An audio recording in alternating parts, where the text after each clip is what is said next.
রচিত মঙ্গল সমাচার ৬ অধ্যায় ৩৪ থেকে ৪৪ পদ। ফলে নৌকো থেকে নেমে যিশু দেখতে পেলেন সামনে বহু লোকের ভিড়। তাদের জন্য তার কেমন দুঃখ হলো, কারণ তারা যেন পালকবিহীন মেষেরই মতো। তাই তিনি অনেক বিষয়ে তাদের উপদেশ দিতে লাগলেন।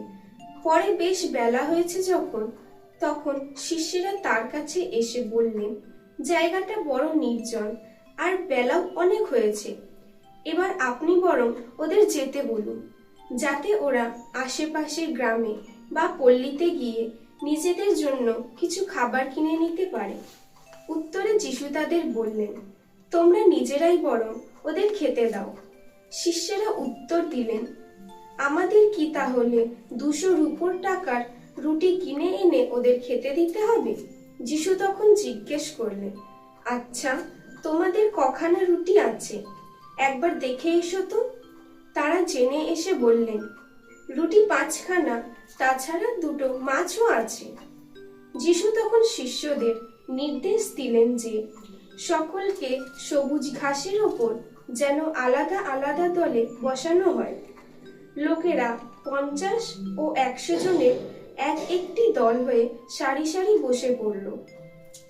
এবার যিশু সেই ৫খানা রুটি আর ২টো মাছ হাতে নিলেন, আর স্বর্গের দিকে চোখ তুলে তাকিয়ে তিনি ঈশ্বরের স্তুতি ধন্যবাদ জানালেন।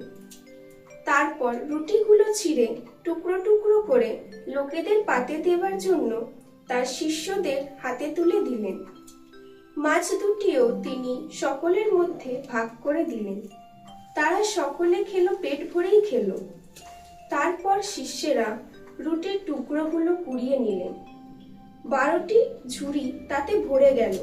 মাছের টুকরো যা পড়েছিল তাও কুড়িয়ে নেওয়া হলো। যারা সেই রুটি খেয়েছিল তাদের মধ্যে পুরুষদের সংখ্যা ছিল ৫,০০০। এই হলো প্রভুর বাণী।